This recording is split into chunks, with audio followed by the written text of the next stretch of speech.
Let's talk about monitoring. There's lots and lots of monitoring questions. I know you love your, excuse me, your new PMC 6.2s.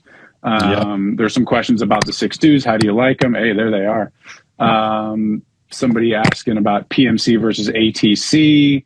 Somebody asked, why don't people use Atom audio monitors? I mean, we can kind of hit this any kind of way, but what's your monitoring setup? How did you get there?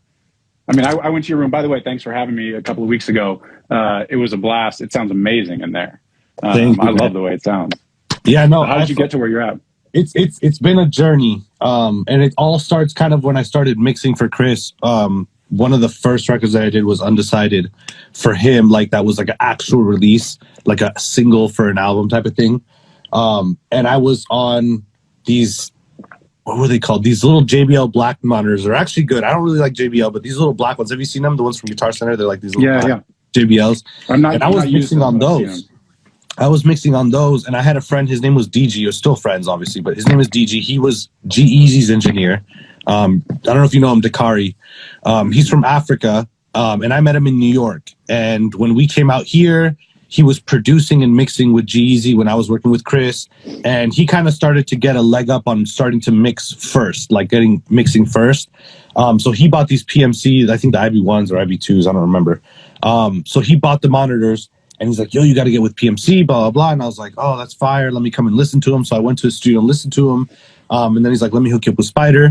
So then he hooked me up with Spider. And Spider brought over some 226s. And this is like right when I had finished mixing Undecided, but I don't think that it was the final mix yet. So I still had a chance when Spider brought the 226s over for me to kind of readjust and learn the speakers.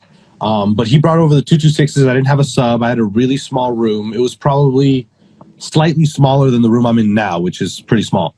And he brought him over and like my life changed instantly. Like I was hearing, I mean, to go from like JBL Guitar Center monitors to go to PMC was like worlds away. Yeah. Yeah. So the clarity and all the stuff. So from then it was like learning it. I didn't have a sub yet. I was living in a townhouse, so I couldn't really like blast, you know what I mean? And have a sub and shake the whole building. So eventually I was about to move out of that townhouse and I got a sub.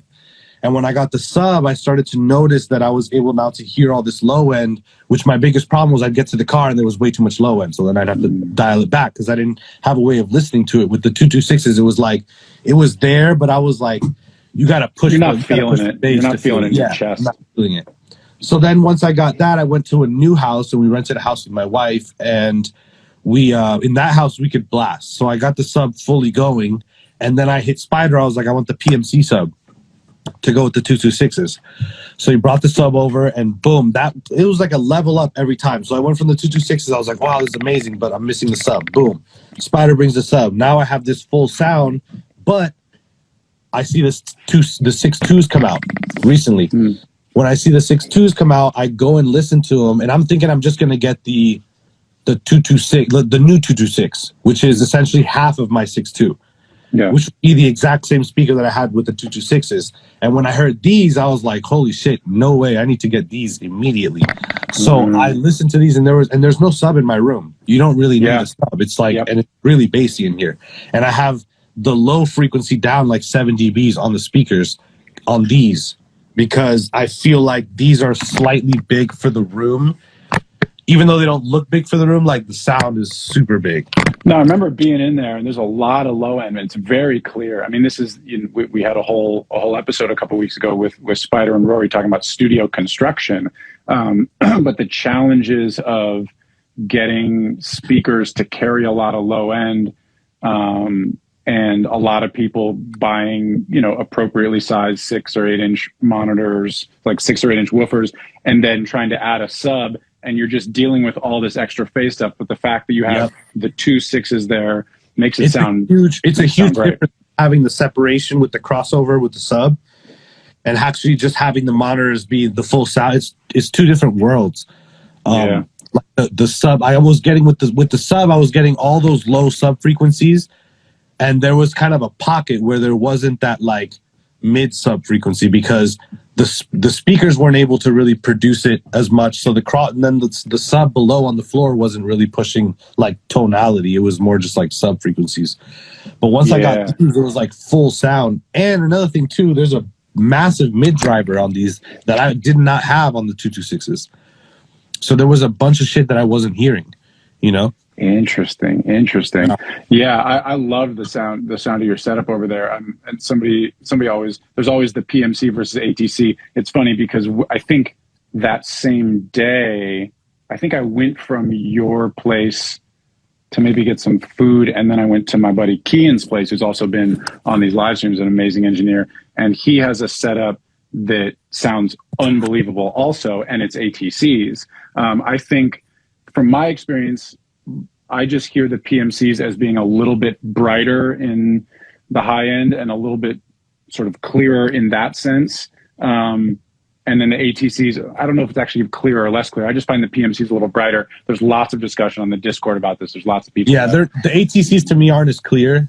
The PMCs are really clear, and I like clear and shiny and polished. Yeah, PMCs are bright. They're real bright. And I like them. I have PMCs. I've also used ATCs, and I love those too. I think the short answer is with this stuff, if you're going to spend many thousands of dollars on speakers, and you're not debating between like 900 and 1500, when you get up into the ATC and PMC realm, go listen to them and just see what you like the best. Yeah. And make great records with either of those. They're both amazing. Because the thing is, you can mix on either one. It's just about knowing, okay, if I have more top end and more clarity on these speakers, I need to watch my top end. Or with the ATCs, you might say, oh shit, I'm adding way too much top on my vocals because I'm trying to get that clarity, right? Yeah. When I go to the car, it's overly bright because I'm not getting that from the speakers and I'm trying to push it. So it can go both ways. With the PMCs, you might make it too dull and you go to the car and like it's not bright enough, and it's because the monitors are overly bright. Yeah. So it's about finding the balance, and then once you learn the room, you're good. Like if you listen to a record and you're like, oh, that sounds good in my room, the top end is perfect because I know these speakers and I know that if it's top endy like this in here, it's going to be perfect in the car or on headphones or whatever it is. Yeah, it's all about learning your monitors. You can mix on anything. You just need to know it so well that when you mix a record, it translates. Absolutely, man.